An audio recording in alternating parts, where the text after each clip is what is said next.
د تنبیه الغافلین کې علامه سمرقندی واقع لیکلی ده. حضرت عمر فاروق رضی الله عنه په لاره ته د حضور پاک ملاقات لته، یو نوجوان راغی او زارو قطار چغې وی او جاړي. عمر فاروق رضی الله عنه ورته وی بچي برخورداره ولې چغې وی او جاړي؟ وی یو ګناه رانه شوې ده، ګناه شوې ده او ډېره غټه ګناه شوې ده. خو د هلک دومره چغې ووالې او دومره سلګۍ چې حضرت عمر یې په ژړا کړ. عمره د خدای دپاره ما له نبي علیه السلام ته لاړ شه او سپارش وکړه چې ما له بخښنه وغواړي، غر کې یم تبه یم. عمر صاحب ورته وی هم په ژړا شو نو وی ښه صبر وکړې زه درنه مخکې ځم. چې مخکې ورغې نبي علیه السلام ته عمر صاحب ژړل، حضرت عمر فاروق رضی الله عنه. نبي علیه السلام ورته عمره ولې ژاړې؟ هم سلګی وی. عمره ولې ژاړې؟ وی د الله رسول یو هلک دې ځان یې په ژړا مړ کړ. چغې وی د هغه ژړا ته ګورم نو ما له ژړا راله. ولې ژاړي؟ وی هغه وی چې ما یو غټ ګناه شوې ده او ما له د پیغمبر علیه السلام سپارش وکړه چې ما له بخښنه وغواړي. وی د هلک ته اواز کړه. هلک چې رادننه شو په سلګو سلګو په چغو ژاړي او چغه وی د الله رسوله ډېره غټه ګناه رانه شوه. حضور پاک ورته وی څونه غټه ګناه شوې ده؟ وی ډېره غټه ګناه. وایه څه ګناه ده؟ نشم ویلی د الله رسوله، ډېره غټه ګناه ده. وی ستا ګناه غټه ده که د اسمانونه؟ وی د ما ګناه. وی ستا ګناه غټه ده که د الله عرش؟ وی د ما ګناه. وی ستا ګناه غټه ده که د کرسي د الله؟ وی د ما ګناه. لکه شرک دې کړی دی څه؟ وی نه د الله رسوله شرک مې نه دی کړی. مسلمان دی وجلی دی څه؟ نه د الله رسوله مسلمان مې نه دی وجلی. نو څنګه غټه ګناه ده؟ غټه ګناه خو دغه چې مسلمان بې ځایه مړ کې او شرک وکړي. وی نشم ویلی د الله رسول چغو سره په سلګوش دومره یې وژړل چې حضور پاک یې په ژړا کړه. وایه ګناه څه ده؟ وویم د الله رسوله سزا خو به نه راکې که نه او که راکې تیار یم خو چې اخر مې ښه شي ما به الله وبخي. ته خو وایه که نه څه ګناه ده؟ وی ښه زما ګناه دا وه چې ما به کفنونه د مړو نستل ابا مې خرڅول. کله چې به خلکو مړې وشو خښ به یې کړ د شپې به زه ورغلم ما به د هغې نه کفن وایستا او مې خرڅ کړم. د الله رسوله وویمه او ووایه. وی ښه نو د انسوارو کې یو جینۍ مړه شوې وه د شپې ورغلم د هغې نه مې کفن وویسته. چې کفن مې وسته هغه جینۍ خو مړه وه په قبر کې پرته وه خو ما نه هغه جینۍ سره ګناه وشوه. هغه مړي سره هغه مړې جینۍ سره ګناه وشوه.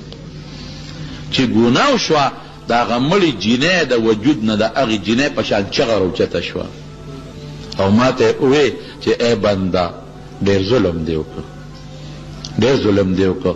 زه خو تا د قیامت دروازې په هغه 18,000 قامه کې رسوا کړم. 18,000 قامه کې دې بربنډه کړم. دا دې څه وکړل؟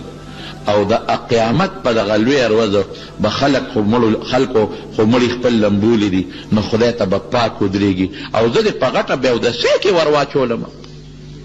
نو زه به د قیامت په ورځ خدای ته په هغه غټه بیودسۍ کې ودرېږم.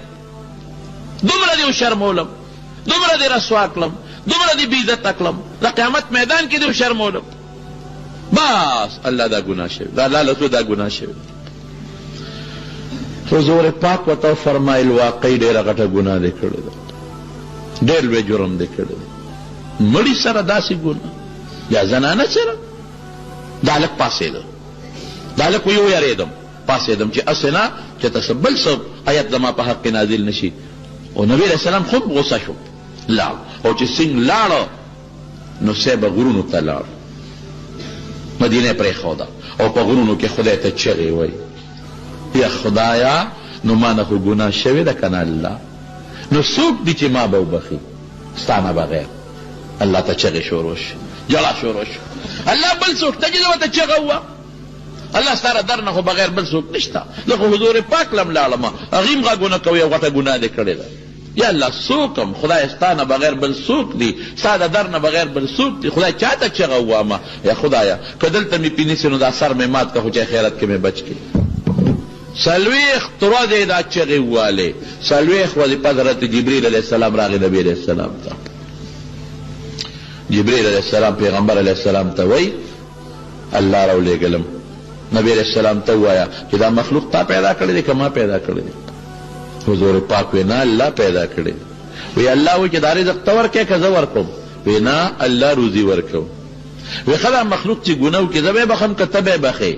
وی نه الله به یې بخي. وی ښه ورشه هغه سړی راوله او دا ورته زما د طرف نه د الله د طرف نه اعلان وکړه چې ما معاف کړی او ما بخلی. سړي پسې ګرځېدل راوسته.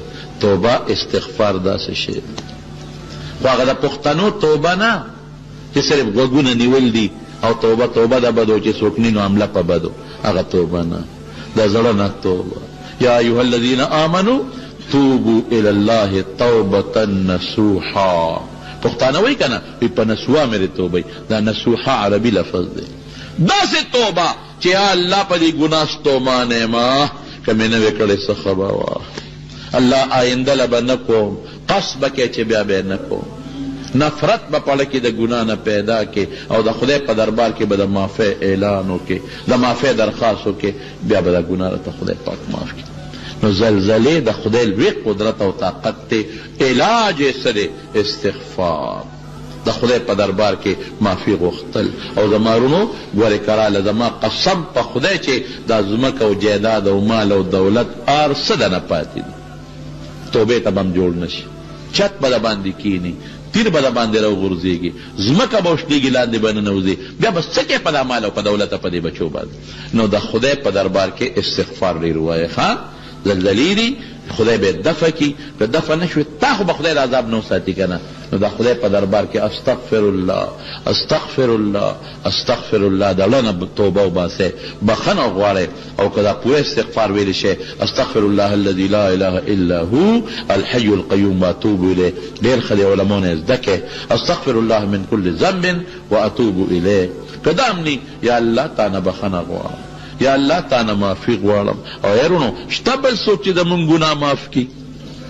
شته څوک داسې چې ګناه به یې نه کړی؟ مونږ ټول ګناهګار یو که نه؟ او بغیر د الله د اسرې نه او د ذات نه زمونږ بل څوک نشته. نو د خدای په دربار کې عاجزي وکړئ، توبه وکړئ، استغفار وکړئ، نو خدای به هم د دې عذابونو نه په خیر خلاص کړي. رب العالمینه خدای مونږ د خپل قهر او غضب نه په امن کې وساتئ. یا الله زمونږ ګناهونه معاف کړي. یا الله مونږ ډېر ګناهونه کړي دي، هم واړه کړي دي، هم لوی کړي دي، هم پټ او مښکاره. الله د ټولو د معافۍ درخواست کوو. د جمعې مبارکه ورځ ده او د جمعې مانځه ته تیارې دی. مبارکه ورځ د خدای ستا په دربار کې درخواست کوو الله زمونږ ګناهونه مونږ ته معاف کړي. یا الله زمونږ واړه ګناهونه معاف کړي، زمونږ لوی ګناهونه معاف کړي. خدای اندل هم د ګناه نه توبه ده او خدای تم د ګناه نه وساتې. الله زمونږ دا کشر کل نوجوان طبقه پروردګاره د ګناه د بوجونو نه وساتې، د لوفرو د جون نه وساتې، د بدعملو نه وساتې. خدای مونږ د خپل ځان تابعدار جوړ کړي، مونږ د خپل پیغمبر تابعدار جوړ کړي. یا الله چې چاته څه پریشانۍ دي، ټینشنونه دي، یا الله هغه پریشانۍ او ټینشنونه ولا په خوشحالو باندې بدل کړي. یا الله بې اولاد ول اولاد ورکړي. بعض دوستان دي نارینه اولاد یې نشته، دعا وکړئ چې الله نارینه اولاد ولا ورکړي. دا چې چا رشتې نشته صالحه رشتې ولا ورکړي. خدای زمونږ په ژوند کې برکت پیدا کړي، مال کې برکت پیدا کړي، عباداتو کې برکت پیدا کړي، د دنیا او د آخر خیر هم نصیب کړي، د دنیا او د آخر د شرونو نه مو ساتئ.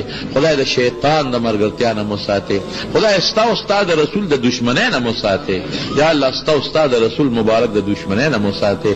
خدای دین سره مینه پیدا کړي، مدرسو عالمانو قاریانو قرآن سره مینه پیدا کړي. زړه کې خدای ستا محبت واچوي، ستا د مبارک پیغمبر محبت واچوي، د هغې په نقش قدم هم روان کړي. د ځان کدن او د قبر د عذاب نه مو ساتئ. د خدای د حضور پاک د جنډې لاندې جنت ته بوتلی کړي، د هغې د مبارک لاس د حوض کوثر اوبه هم نصیب کړي. زمونږ ډېر دوستان د یو ځای بل ځای لرې لرې ځایونو د جومات ته مانځله راځي. خدای په یو یو قدم وله اجر ورکړي. خدای ته د دواړو جهانو خیر نصیب کړي، د زړه مقاصد او حاجتونه یې پوره کړي. او چې کوم کسان مردگان وفات ته الله مغفرتونه نصیب کړي. بعضې دوستان دي ماشومان یې وفات شوي دي، زمونږ د حاجي صاحب یو نسیم وفات شوي ده، نورم الله